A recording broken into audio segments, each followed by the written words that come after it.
주님의 계획을 우리가는 다 알 수 없지만 날마다 주시는 말씀에 순종함으로 하나님 계획에 한 걸음 한 걸음 더 깊이 들어가는 자가 되게 도와 주시옵소서. 하나님, 우리가 때로는 여러 가지 문제와 여러 가지 어려움으로 인해서 아버지 우리 스스로가 그 믿음에 떨어지고 넘어질 때도 있지만 하나님, 그럼에도 불구하고도 우리를 다시 불러 세우시고 우리를 이끄시는 그 주님의 손길을 기억하면서 고백하면서 나아갈 수 있도록 도와주시옵소서. 아버지 감사합니다. 사랑합니다. 예수님 이름으로 기도합니다. 아멘. 할렐루야. 오늘 같이 보실 말씀은 사도행전 4장 5절에서 12절까지의 말씀입니다.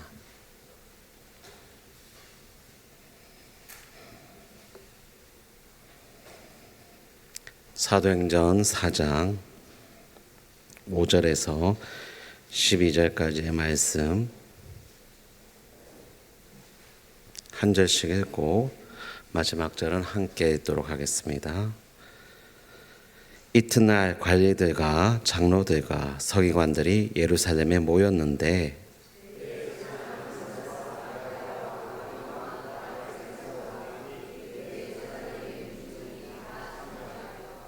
사도들을 가운데 세우고 묻되 너희가 무슨 권세와 누구의 이름으로 이 일을 행하였느냐?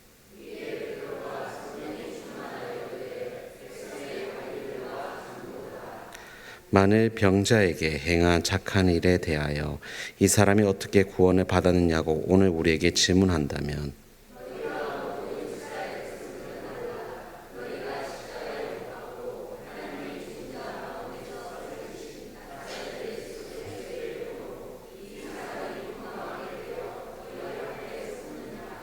이 예수는 너희 건축자들의 버린 돌로서 집 모퉁이의 머릿돌이 되었느니라. 다른 이로서는 구원을 받을 수 없느니 천하 사람 중에 구원을 받을 만한 다른 이름을 우리에게 주시니 없음이라 하였더라. 아멘. 사도행전 오늘 4장 5절에서 12절 말씀으로 담대한 믿음은 오직 예수의 이름으로 라는 제목으로서 여러분들에게 말씀을 전할까 합니다. 오늘 우리 유치부 성경학교가 마지막 이제 잘 끝나긴 했는데 유치부 저희 성경학교 주제가 하이파이브였어요. 하나님과 하이파이브, 이웃과 하이파이브였는데 우리 뭐 유치부만 끝나는 게 아니라 우리 서로 양쪽을 바라보면서 한번 은혜 많이 받으세요라고 하이파이브 한번 해볼까요? 은혜 많이 받으십시오.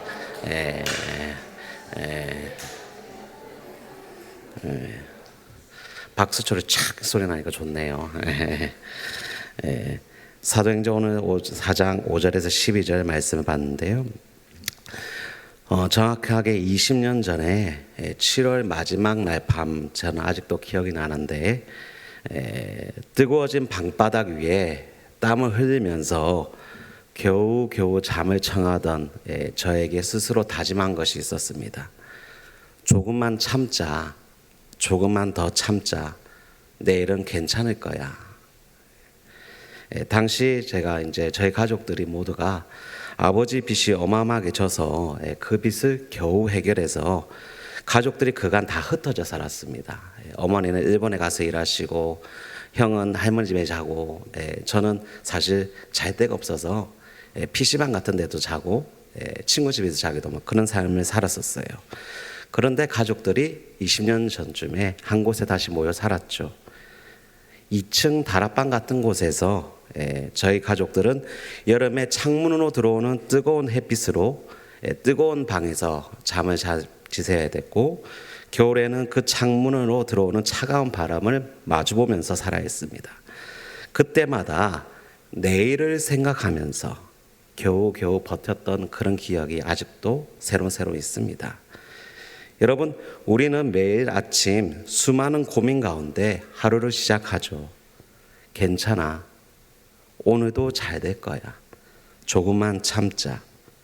하지만 절망의 문턱에 설 때, 우리도 감당하지 못하는 문제를 마주쳤을 때, 여러분 과연 우리는 무엇을 붙잡고 살고 계십니까? 오늘 본문 사도행전 4장 이 말씀을 보시면 절대절명의 위기 앞에서 예수 그리스도의 이름, 그 이름을 선포한 신앙 고백이 담겨 있다라는 거예요. 제자 베드로와 요한은 다른 이름이 아니라 오직 예수 이름, 예수 한 분만이 구원을 주신다라는 이 단단한 믿음을 고백하게 됩니다. 여러분, 삶의 위기, 어두움, 답답함, 불안 앞에서 무엇을 잡을까 망설인 적이 있으십니까? 오늘 말씀은 성령 충만으로 담대한 믿음이 어떻게 가능해지는지와 그리고 예수 그리스도의 이름이 우리 삶의 중심이 되는 이유가 무엇인지를 알려주고 우리를 인도하고 있다는 것이죠. 오늘 이 한 자락의 말씀을 통해서 예수의 이름 앞에서 담대히 서는 은혜가 우리 각자의 삶과 그리고 우리 교회 가운데 뜨겁게 전달되길 간절히 주의 이름으로 소망합니다. 그렇다면 담대한 믿음은 어떻게 가능해지는 것일까? 저 따라해 볼까요? 첫째, 오직 성령으로만 성령으로만 담대한 믿음이 만들어져 간다라는 거예요. 4장 7절에서 8절 말씀 한번 우리 같이 한번 해볼까요? 시작. 사도들을 가운데 세우고 묻되 너희가 무슨 권세와 누구의 이름으로 이 일을 행하였느냐? 이에 베드로가 성령이 충만하여 이르되 백성의 관리들과 장로들아. 베드로는 성전을 떠난 어제의 두려운 사랑과 완전히 달라졌어요.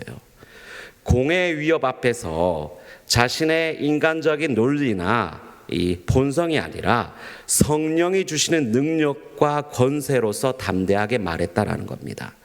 십자가 사건 때만 해도 종교 지도자들을 피해서 도망치기 바빴던 그 베드로가 선포하는 자로 섰다라는 거예요. 도망쳤던 자가 선포하는 자로 달라졌다는 거. 이게 여러분 성령 충만의 결과라는 것이죠. 두려움이 극복되었다라는 건 세상이 감당할 수 없는 이가 되었다라는 겁니다. 예수님을 부인하면서 떨면서 도망갔던 베드로가 이 성령 충만을 통해서 사내들인 앞에서 담대하게 예수 그리스도의 이름을 선포했다라는 거예요. 여러분, 성령 충만은 단순한 용기가 아니라 상을 뛰어넘는 지혜와 확신을 주는 은혜이고 능력이라는 것이죠. 여러분, 담대한 믿음을 사모하십니까? 원하십니까? 그렇다면 우리는 성령 충만을 원해야 되는 겁니다. 성령의 사람이 되어야 된다는 거예요. 성령 충만은 한순간의 체험, 환상 이런 것이 아닙니다. 삶 전체에서 성령의 능력으로 살아가는 거예요. 때문에 한 번 충만한 거에서 멈추는 것이 아니라 삶의 현장에서 계속적으로 기도하고 성령님께 간구하고 묻고 성령님과 동행해야 되는 것이죠. 항상 성령님을 사모하고 원해야 된다는 거예요. 그러기 위해서 말씀을 더욱더 사랑하고 성령님을 원하고 고백하고 시선을 항상 하나님 나라에 집중하고 이것이 성령 충만을 위한 길이고 방법이고 통로라는 걸 여러분 기억하시기 바랍니다. 담대한 믿음은 어떻게 가능해지는 것일까? 따라해 볼까요? 둘째, 예수의 이름을 높이고 사랑하는 것입니다. 4장 10절의 말씀 한번 읽어볼까요? 시작. 너희와 모든 이스라엘 백성들은 알라. 너희가 십자가에 못 박고 하나님의 죽은 자 가운데서 살리신 나사렛 예수 그리스도의 이름으로 이 사람이 건강하게 되어 너희 앞에 섰느니라. 자, 베드로는 예수 그리스도의 이름으로 치유가 이루어졌다라고 선포를 합니다. 건강해졌다라는 건 완벽한 치유가 이루어졌다라는 거예요. 누가 치유받았습니까? 바로 날 때부터 일어날 수 없는 이가 예수 그리스도의 이름으로 완전히 치유되어 육체적으로 온전된 사실이 바로 앞에 기록되어 있죠. 일어날 수 없는 이가 치유받았다라는 건 예수 그리스도의 부활과 그 이름에 담긴 능력이 확연하게 이 땅 가운데 증거가 되었다라는 거예요. 히브리인들에게, 당시 중동 사람들에게는 이름은 단순한 호칭이 아니었어요. 존재의 가치였습니다. 그 이름에는 인격이 있었고 속성이 있었습니다. 그래서 예수 그리스도의 이름이란 부활과 승천하신 예수 그리스도가 구원자이고 온 우주의 주권자, 나의 구주 예수 그리스도를 고백한다라는 거예요. 베드로가 예수를 단순히 구세주로 고백한다는 것을 넘어서 교회의 기초가 되었다라는 걸 선포하면서 그분이 믿음의 근간임을 강조하는데요. 그래서 11절에 무엇이라고 말하느냐, 함께 한번 읽어볼까요? 시작. 이 예수는 너희 건축자들의 버린 돌로서 집 모퉁이의 머릿돌이 되었느니라. 자, 베드로가 사람들이 버린 돌이 모퉁이 머릿돌이 되었다. 이게 시편 말씀을 인용해서 예수님이 교회의 단단한 기초이고 이 중심을 선언하는데, 모퉁이 머릿돌이란 여러분 건물의 방향과 구조를 결정하는 돌이에요. 그래서 그 돌 위에 차례차례 구성이 쌓이는 겁니다. 마찬가지로 예수님의 이름에 그 의미가 들어있다는 거예요. 단순히 베드로가 그리스도의 이름을 선포하는 것이 아니라 이 모든 사항을 이끄신 것은 구주 그리스도였다라는 겁니다. 신앙 고백을 하는 거예요. 여러분, 우리의 삶 모든 영역에서도 예수님을 고백해야 됩니다. 예수님께 붙잡혀 살아야 돼요. 예수님의 이름을 높여야 됩니다. 가정과 직장과 교회와 자녀 양육에서도 예수님의 이름을 높일 줄 알아야 됩니다. 여러분, 예수님의 이름으로 한다라고 고백할 때 그분의 권위와 그분의 권세가 삶 전체에 직접 경험되는 경험이 우리 안에 있길 소망합니다. 나는 할 수 없지만 예수의 이름으로 할 때 관계 회복이 일어나고 용서의 삶이 이루어진다라는 걸 여러분 경험하시기 바랍니다. 예수의 이름으로 누군가를 섬길 때 나는 없습니다. 예수님만 드러나는 거예요. 예수님의 이름으로 누군가를 사랑할 때 인간적인 사랑이 아니라 그리스도께서 나를 위해 감당했던 그 사랑으로서 사랑한다라는 거예요. 예수의 이름으로 그 삶을 내 중심에 모시는 순간, 그분의 권능과 은혜가 내 입술로 선포되는 순간, 동시에 여러분 성령님의 임재를 우리가 기억하고 동행하고 우리의 삶 모든 것이 조심스러워지고 말씀을 더욱더 깊이 생각할 수밖에 없다라는 것이죠. 그러므로 자동으로 믿음이 담대해지고 단단해진다라는 거예요. 요즘 어린아이들 가운데 신앙을 고백한다는 것이 매우 힘들고 쉽지 않다라고 합니다. 학교 내에서 교회를 다닌다고 말하면 이상하게 보인다라고 해요. 그래서 교회를 다닌다라고 말하기 어렵다고 합니다.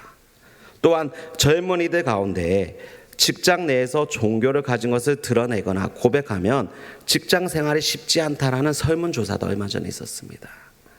여러분, 우리가 누구입니까? 그리스도인입니다. 단순히 종교인이 아니에요. 당신은 무엇을 믿습니까? 라고 누군가 믿는다면 예수님을 믿습니다 라고 당당하게 고백하시기 바랍니다. 왜냐하면 그 이름이 바로 우리의 구원자이기 때문이죠.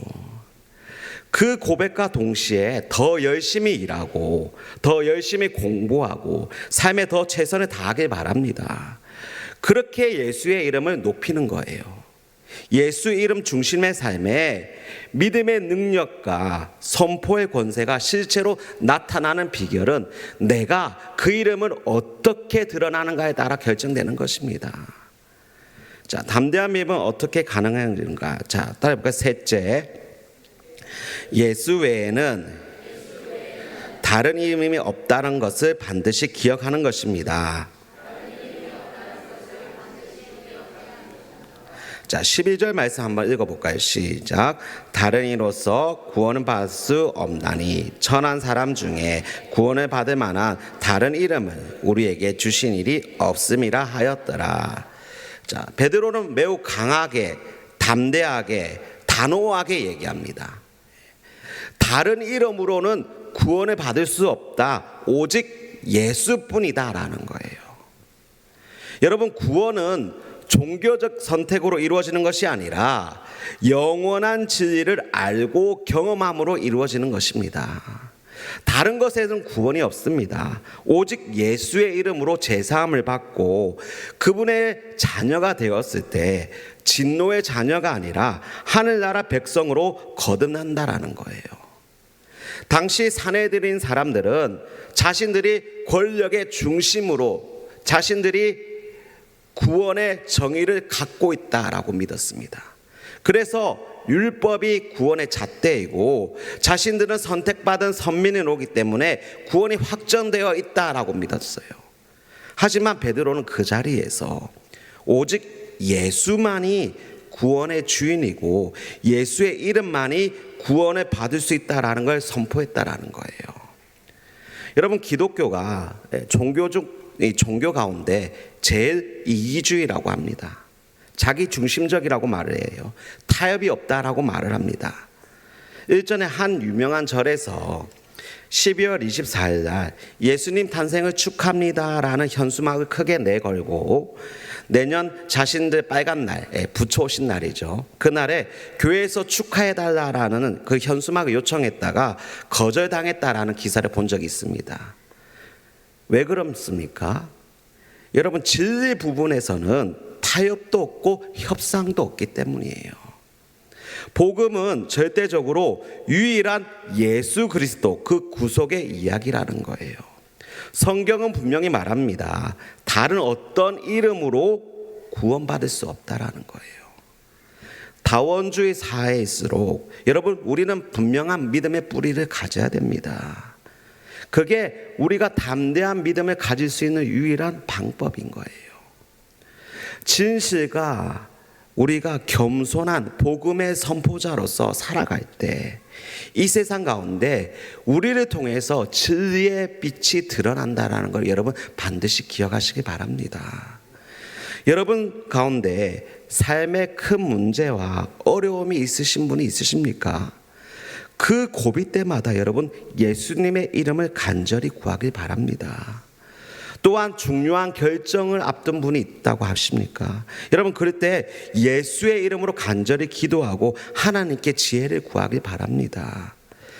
또한 가족 간에 부부나 관계가 무너져 회복을 원하시는 분들이 있습니까? 그 갈등 상황 가운데 예수의 이름으로 용서하고 사랑하겠습니다라는 고백과 동시에 여러분 복음의 권위를 가족 관계 위에 올려보시기 바랍니다. 여러분, 예수의 이름은 성령으로 거듭나는 모든 사람에게 이루어집니다. 성경의 인물에게만 예수의 이름이 필요한 것이 아닙니다. 우리에게도 필요하다라는 거예요. 나에게도 적용이 되고 우리 모두에게 적용되는 필요한 이름이라는 것이죠. 여러분, 베드로처럼 성령의 권세로서 담대하게 그분의 이름을 외치시기 바랍니다. 개인의 소망보다 예수님의 그 이름이 내 삶의 중심으로 고백될 때 여러분 놀라우신 은혜를 경험하게 될 것입니다. 그럴 때마다 내 믿음이 더욱더 담대해지고 단단해지는 걸 여러분 경험하게 되실 것입니다. 성령 충만으로 여러분 매일매일 예수님의 능력이 우리 가운데 우리 모든 그리스도인의 삶 가운데 일어나길 주의 이름으로 간절히 소망하겠습니다. 오늘 우리 주일학교 말씀 가운데 그 열왕기상 이야기를 얘기했어요. 바알 선지자들과 엘리야의 이 싸움을 얘기했습니다. 애들하고 막 그런 얘기를 하면서 얘들아, 가짜 하나님을 믿는 것이 아니라 진짜 하나님을 믿는 게 중요해. 그러니까 너희들 진짜 하나님을 제대로 믿어야 돼. 애들이 이렇게 얘기를 해요. 이렇게 얘기해요. 여러분, 내 삶 가운데 예수님의 이름을 형식적으로 고백하는 것이 아니라 내 삶 가운데 중심으로 고백하시길 바랍니다. 그럴 때 여러분 놀라우신 은혜가 우리 가운데 분명히 있을 거라고 저는 믿습니다. 그런 역사가 일어날 때 여러분들 한 사람 한 사람이 믿음의 간증자가 되시고 믿음의 전달자가 되시기 주의 이름으로 간절히 소망하겠습니다. 기도합니다. 거룩하신 하나님, 오늘 이 시간 말씀을 통해서 우리의 모든 삶 곳곳에서 예수의 이름의 권세와 능력을 붙잡고 살아갈 수 있게 도와주시옵소서. 우리의 가정, 우리의 일터, 우리의 삶 가운데 예수의 이름으로 용서하고 예수의 이름으로 사랑하고 예수의 이름으로 증거하며 살아가게 하옵소서. 하나님, 그리할 때 당신의 영광을 위한 담대한 증인이 될 수 있도록 도와주시옵소서. 예수님의 이름으로 기도합니다.